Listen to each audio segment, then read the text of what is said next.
Super Hate Castle 6? Oh my god, this show sucks. This show is a huge ripoff to Super Things Castle Power, which is way better than this.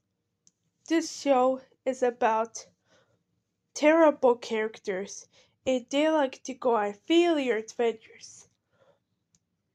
Uwu Cat is ripoff to Kid Kazoo.